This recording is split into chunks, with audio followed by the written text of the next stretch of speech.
जय श्री राम। राम समाधि आश्रम संत थानेदार चैनल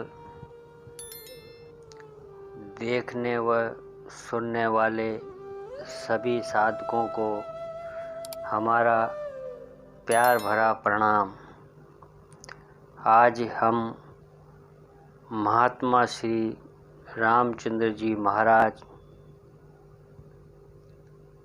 प्रिय नाम परम संत श्री लालाजी साहब की हस्तलिखित पुस्तक रामायण की रूहानी तशरीह अयोध्या कांड व अरण्य कांड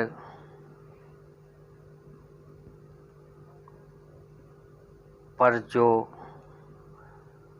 आपने व्याख्या की है उसे सुनेंगे। परम पूज्य लालाजी महाराज ने जन साधारण तक इस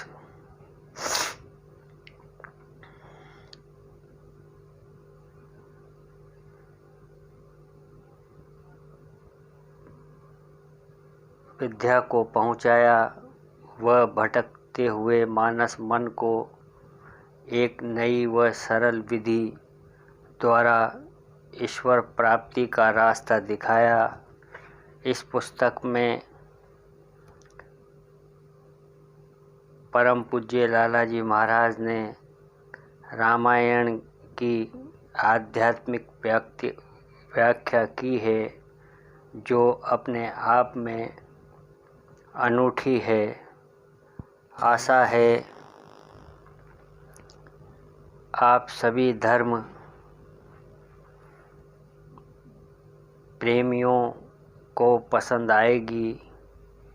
महात्मा श्री रामचंद्र जी महाराज प्रिय नाम परम पूज्य श्री लालाजी महाराज की ये पावन कृति उन्हीं के कर कमलों में सविनय समर्पित है।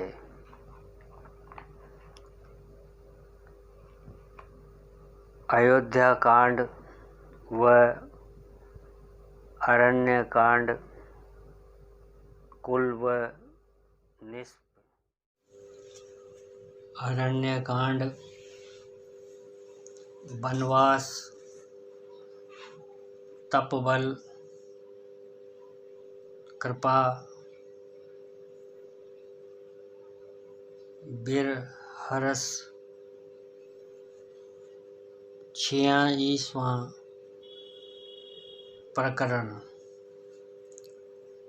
इस प्रकरण का मतलब यह है कि ब्रह्म रूपी मन चित्रकूट की चोटी पर जब आसन जमा कर बैठा और अपनी निज वृत्ति सीता को आरास्ता पैरास्ता करके उसके रूप को देखकर समाहित हो गया। दिल का बुरा जज्बा जयंता जो इंद्र का पुत्र था उसके इम्तिहान लेने के लिए उस वृत्ति को हरकत देने और चंचल करने के लिए मौजूद हुआ। जयंता संस्कृत मादा जे सबकत ले जाने और फतेह करने से बना है। यह असल में मन की चंचल वृत्ति है और नापाक है जो राजा इंद्र से मखसूस है। राजा में फतेह करने और सबकत ले जाने का अंग जोर पर होता है, वह मन की एकाग्रता को नुकसान पहुंचाता है। इंद्र संस्कृत लफ्ज आदि बड़ा बनने से निकला है। यह शिफली अहंकार का रूप है। लक्ष्मण जो सूक्ष्म और असली अहंकार थे, उनकी गफलत या अदम मौजूदगी में यह वृत्ति जाग उठती है। यह शाह रंग वाली वृत्ति है और शाह दिली इसका खासा है। इसलिए उसने कौवे की शक्ल में अपना ज़हूर किया और सीता के चरण को ठोंठ लगाया। कौवे के लिए संस्कृत में लफ्ज़ काग मखसूस है, जो गाने नकली आवाज़ सुनाने से निकला है। यह हकीकत में अहंकार की नकल है और इसलिए नाकिस है। सींग का तीर मन की ख्याली धार है। जिसने उसका पीछा किया, इस धार से बचकर वह कहाँ जा सकती है। जब कहीं शरण नहीं मिली, नारद रूपी गुरु वृत्ति से चिताए जाने पर वह राम की शरणागत हुई। राम ने उसकी आँख फोड़ दी और 2 आँख वाली होने से वह ज़्यादा मुजहिर और नुकसान पहुँचाने वाली होती है। अब वह गो मुर्दा नहीं हुई, मगर एकाग्रता में खलल अंदाज न होगी। यह एक आँख के फोड़ देने का मतलब है। तप करने और वन रूपी एकांत सेवन से यह हालत नसीब होती है।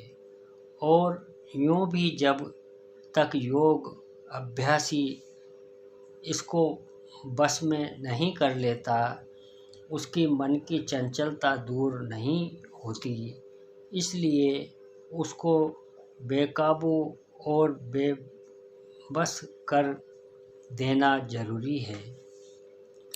जब किसी का मन चंचल हो, वह निरख परख की वृत्ति से काम लेना शुरू करे, यह कब्जे में आ जाएगी। निरख परख की खफीफ और हकीर वृत्ति की इस मर्ज का इलाज है।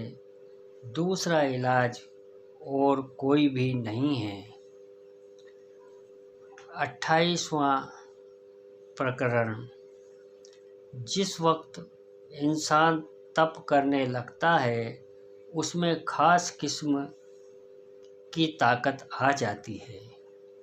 वह कमज़ोर है तो उसको संभाल नहीं सकता और आखिर में तप का फल बेफायदा हो जाता है। और अगर वह बड़े जरफ का और उसको हजम कर लेता है, तो और भी ज़्यादा बलवान हो जाता है। यह अत्रि ऋषि से मिलने का मतलब है। अत्रि संस्कृत लफ्ज़ उद खाने से निकला है। यह असल में कुव्वत जज्ब की वृत्ति है। जब्त नहीं तो जप तप सब फिजूल है और अज्ञान का नाश भी कभी न होगा।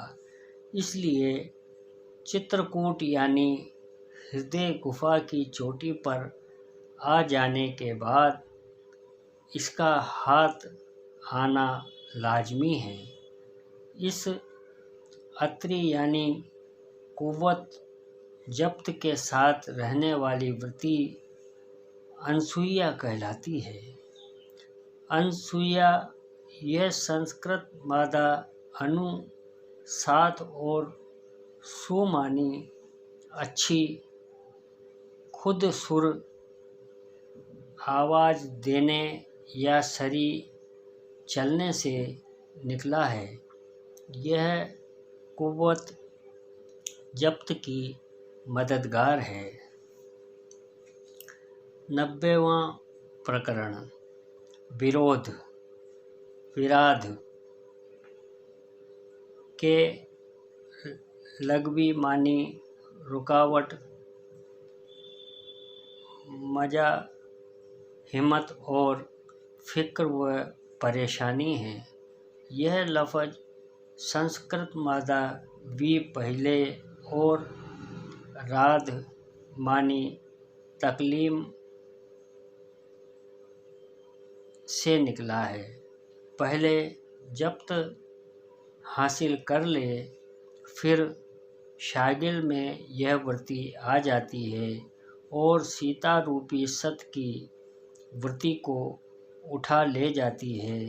इसका इलाज भी वह ही ख़याली तसव्वुर है। जब 7 किस्म के ज्ञान ध्यान के तीर लगते हैं, तब यह दूर हो जाती है। इसका स्थूल रूप तो मिट जाता है, सिर्फ सूक्ष्म रूप रह जाता है और वह सूक्ष्म जगत में जाकर ले होता है। 7 तरह के ज्ञान ध्यान के तीर 7 तत्वों का विचार या ज्ञान की भूमिकाएं हैं। इंद्र संस्कृत लफ्ज़ इदी आला ताकत से मुराद है, जो जलाल की सूरत में इस पिंड में रहकर उसको संभाल करता रहता है।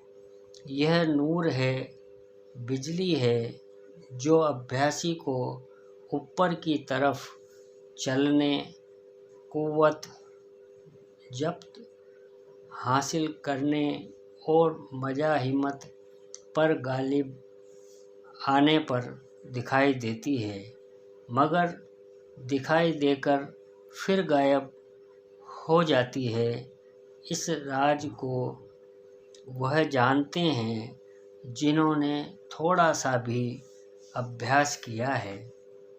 इस इंद्र के इस तरह पर प्राप्त होने पर शरभंग का लय भी हो जाता है। इसको जज्ब कहते हैं। शरभंग संस्कृत लफ्ज़ शर यानी तीर, भय यानी चमकते हुए या भंग यानी तोड़ने से निकला है। शर अपने अंदर चमकने वाला नूर है। जो शख्स इस नूर को देखकर उसी को सब कुछ समझ लेता है, उसी में महव होकर या तो मजजूब हो जाएगा या आपे से जाता रहेगा, और दोनों हालतों में उसकी रूहानी तरक्की रुक जाएगी। इसको पाकर इसका भी ख्याल तरक कर देना चाहिए, क्योंकि यह मकसद नहीं है, सिर्फ यकीन दिलाने वाली और आनंद बख्श चीज़ है। इसी वजह से राम ने इसको पाकर बैकुंठ को भेज दिया। हड्डियों का ढेर वह ऋषि और मुनियों की शक्ल वाली पाक वृत्तियाँ हैं, जिनके मांस को निशाचरों यानी लज्जात नफस की ख्वाहिशों ने खा लिया। सिर्फ पंजर बाकी रह गया है। ऋषि संस्कृत लफ्ज़ ऋषि यानी वर की किरण से निकला है। मुनि, संस्कृत लफ्ज़ मन यानी इज्जत करने से निकला है। यह मन की अच्छी वृत्तियां हैं जो बदी के ज़ेर असर आ जाने से खतरे में रहती हैं। निश्चर, संस्कृत लफ्ज़ निश यानी रात और चर यानी चरने वाले से निकला है। रात में जो चरते हैं वह निश्चर हैं। यह अज्ञान और भ्रम की अंधकार की वृत्तियां हैं जो अच्छी वृत्तियों को दबा दबा कर खा लेती हैं और उनका खून चूसती हैं। निश्चर और राक्षस दोनों मुरादिफ लफ्ज़ हैं। राक्षस संस्कृत लफ्ज़ रक्ष यानी हिफाजत करने वाले से निकला है, जिससे बचना चाहे ख्वाह जिसके बरखिलाफ बचना चाहे वह राक्षस है। जितना अमल और शगल किया जाता है उसका मकसद यही होता है कि नेक जज्बात को बचाकर बुरे जज्बात के मुकाबिले उसकी हिफाजत की जाए।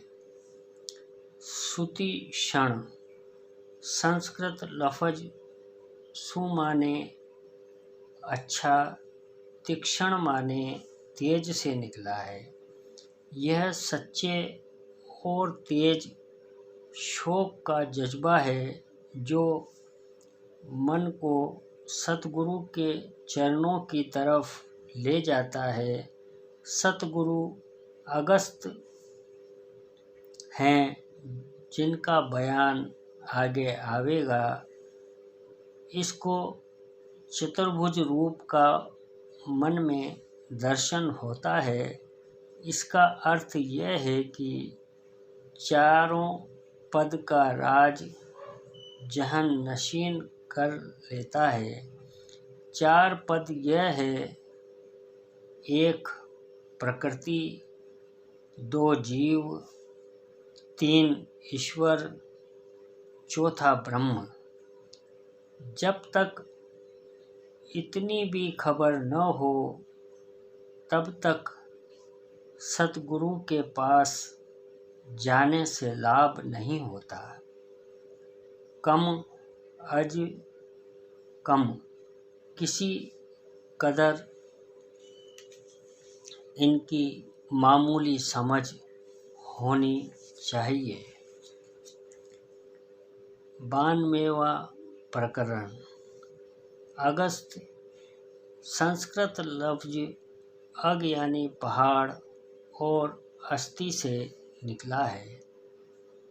यह एक तारा है और एक ऋषि भी है जो उर्वशी मित्रावरुण ऋषि से पैदा हुआ था।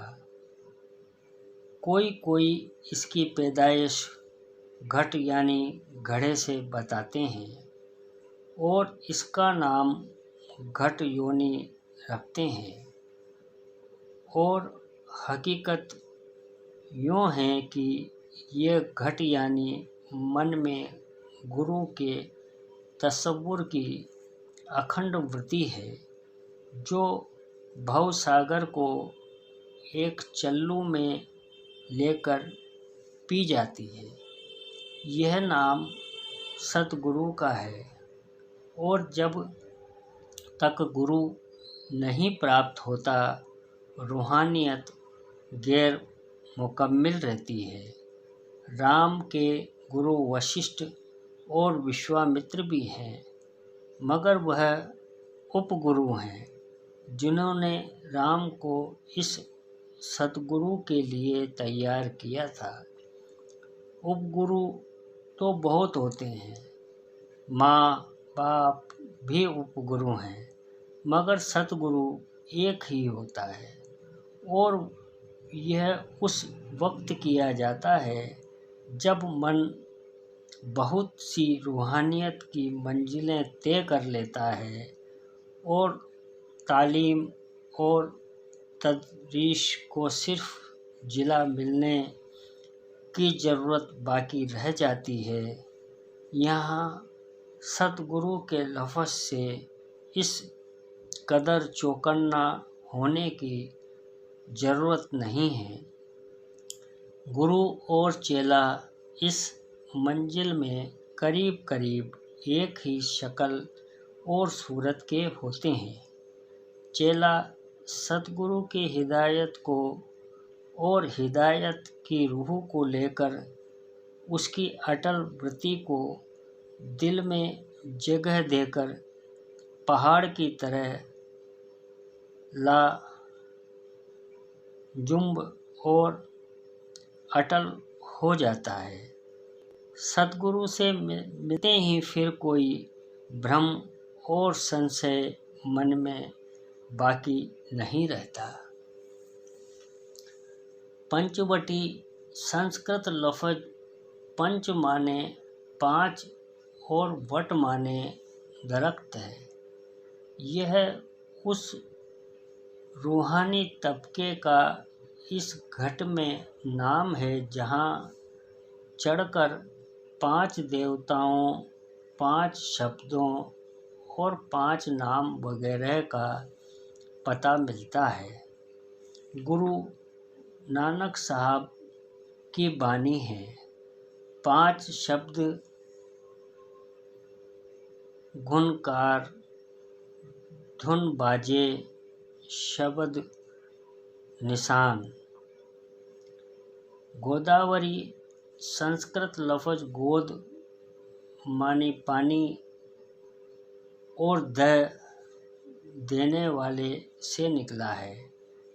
यह इस शरीर में सुषुम्ना नाड़ी है जिससे अमृत दिमाग की राह से नीचे की तरफ बहता रहता है और यह तमाम रूहानी मकामात यानी चक्र या केवल वगैरह इसके बीच बीच में हैं। दंडक वन संस्कृत लफ्ज़ दंड यानी डंडे से निकला है। इस मुकाम में आकर आत्मा संतुलित मन को अज्ञान की सज़ा देने, मारने या संहार करने का डंडा हाथ में लेकर आता है। दंड हकीकत में शब्द की धार है जो डंडे की शक्ल में ऊपर से नीचे की तरफ आई हुई है। अभ्यासी जब इसको पा लेता है तब उसमें बेखौफी आ जाती है। बंधुवर, यह रामायण की रूहानी तशरीह अयोध्या कांड व अरण्य कांड का आखिरी भाग है। अगर आपको ये प्रयास अच्छा लगा हो तो आप हमारे YouTube चैनल राम समाधि आश्रम संत थानेदार को लाइक व सब्सक्राइब करने की कृपा करें और कमेंट करके कोई कमी हो तो बताने का भी कष्ट करें। आप सबके श्री चरणों में सभी गलतियों की माफ़ी मांगते हुए शत शत प्रणाम। जय श्री राम रघुवर।